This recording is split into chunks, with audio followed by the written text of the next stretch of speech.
감각이라는 거는 감각 기관이 느끼는 게 아니라 결국엔 뇌에서 느끼는 거기 때문이에요.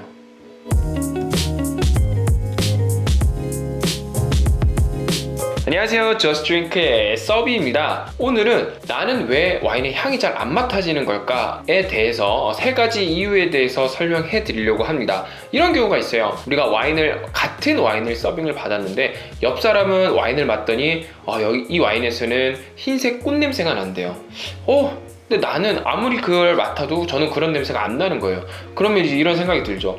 내 코가 이상한 건가? 어떻게 저 사람은 저런 냄새를 맡는 거지? 라고 생각이 들 수밖에 없습니다. 여기에는 3가지 이유가 있는데요. 들어가기 앞서서 먼저 팩트를 말씀을 해드릴게요. 향을 맡는 데에서는 일반인이나 소믈리에나 큰 차이가 없대요. 2011년도 이탈리아 파두아 대학교에서 실험을 한 결과라는데요. 이 말은 즉 내 옆 사람과 나는 지금 향을 맡는 능력 자체는 큰 차이가 없다는 겁니다.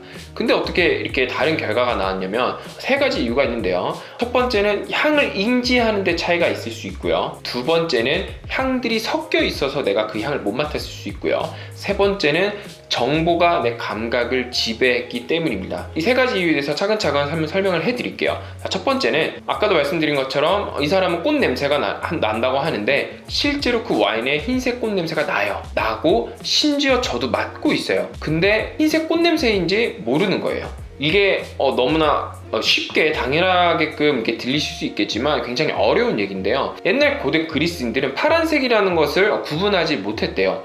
왜냐하면 그들의 단어에 파란색이라는 단어가 없었기 때문인데요. 이 최근에도 아프리카의 흰바족도 이 고대 그리스인들과 마찬가지로 파란색이라는 단어가 없어서 실험을 했는데 지금 보시는 이 그림처럼 초록색에 파란색 하나를 넣어서 보여줬어요. 근데 흰바족 사람들은 이 초록색과 파란색이 다르다라는 것을 구분을 못했다고 합니다. 하지만 흰바족들은 이 초록색에 대해서는 어휘가 우리보다 훨씬 더 많아서 지금 보기에는 저희는 다 비슷해 보이지만 이 초록색에 대한 차이들은 구분해낸다고 합니다.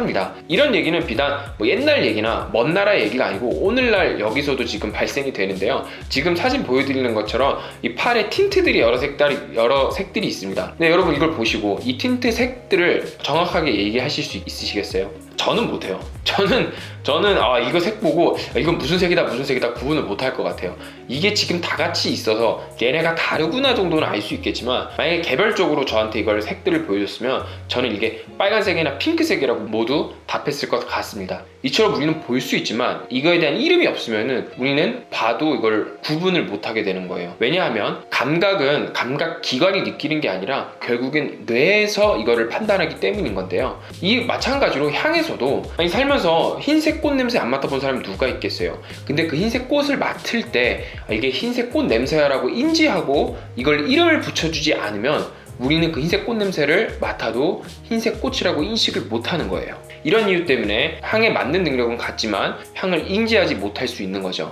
좀 신기하긴 합니다. 두 번째는 향이 섞여 있기 때문인데요. 이것도 98년도 호주 대학교에서 실험을 했어요. 이게 4가지 이상의 향부터는 이게 하나의 향으로 보여준다고 해요. 색이랑 또 비유하면은 또 이해하기 쉬운데 우리 색 같은 경우에 노란색과 파란색을 섞으면 초록색이라고 새로운 색이 나오죠. 이와 마찬가지로 향도 3개까지는 우리가 어떤 향이 섞여 있어도 어떤 향이 섞여 있다고 얘기를 할 수 있지만 이게 다 같이 있을 경우에는 이거 그냥 새로운 향이라고 이름을 부르는 거예요. 2012년도 이스라엘 연구진들이 백색 후각이라는 향을 만들어냈어요. 이건 백색 소금이랑 같은 건데 수십 가지의 향기 나는 향들 중에서 무작위로 30개를 어느 것을 뽑더라도 모두 다 같은 냄새가 났대요. 이게 참 이해가 안 되죠. 쇼킹하죠. 왜냐하면 향이 다 다른 애들을 섞었는데 어떻게 같은 향이 나는지 참 납득하기 어렵지만 향이라는 게 섞으면 우리가 그렇게 인지를 하게 된다고 합니다.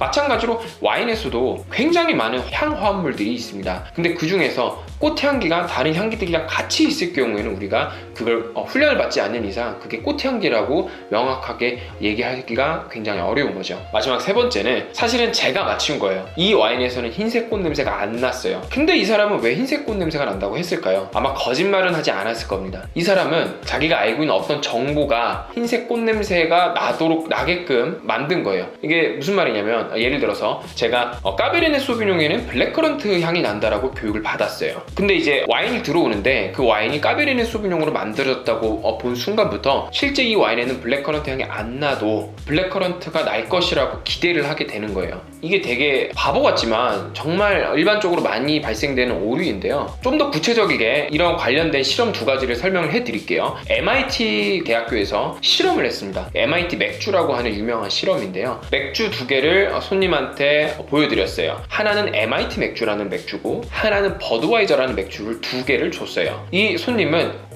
선택하기 전에 먼저 맛을 볼 수가 있었는데요. 맛을 본 손님들은 전부 MIT 맥주를 선택했습니다. 이 A그룹이고요. 이게 B그룹에게는 A그룹과 다르게 MIT 맥주에 대한 비밀을 하나 알려줬어요. 이 MIT 맥주는 사실 발사믹 식초가 2-3방울 정도 들어갔다라고 얘기를 해준 거죠.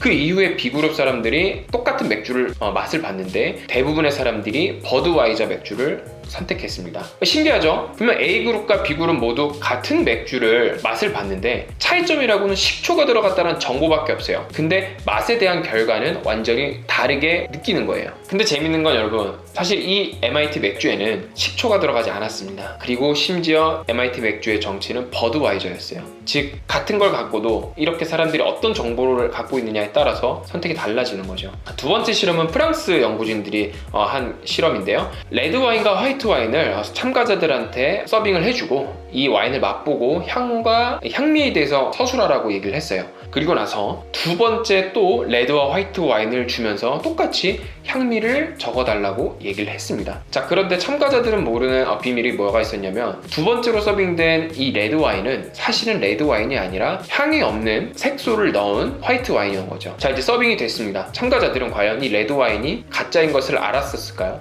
결과는 되게 처참했는데 이 참가자들이 첫 번째 마셨던 레드 와인의 그 향미 기술과 똑같은 내용을 두 번째 서빙된 가짜 레드 와인에도 적었어요. 여기서도 마찬가지로 시각적 정보가 후각적 정보를 완전히 왜곡시킨 거죠. 생각보다 우리의 감각은 외부 정보들에 의해서 많이 왜곡이 되고 지배를 받습니다. 이게 왜 그러냐면 아까 처음에 말씀드렸던 것처럼 감각이라는 거는 감각 기관이 느끼는 게 아니라 결국엔 뇌에서 느끼는 거기 때문이에요. 이상 와인 향이 잘 안 나는 세 가지 이유에 대해서 알아봤습니다. 결론적으로 정리를 하자면 일반인이나 소믈리에나 향을 맡는 것 자체의 능력은 큰 차이가 없습니다. 하지만 소믈리에들은 제가 설명드린 세 가지에 대해서 함정에 빠지지 않도록 열심히 노력하고 훈련을 합니다. 그 결과 소믈리에들은 와인 향을 일반인보다 더 잘 인지하게 되는 거죠. 다음 시간에는 제가 설명드린 이 이유 세 가지에 대해서 그럼 어떻게 하면 구체적으로 이 트레이닝을 할 수 있는지 아로마 훈련 방법에 대해서 설명을 해드리겠습니다. 이상 오늘 영상은 여기까지고요. 제 영상이 도움이 되셨다면 좋아요와 구독 그리고 알람 설정 공유까지 해주시면 너무 감사드리겠습니다. 시청해주셔서 감사합니다. 다음에 또 봐요.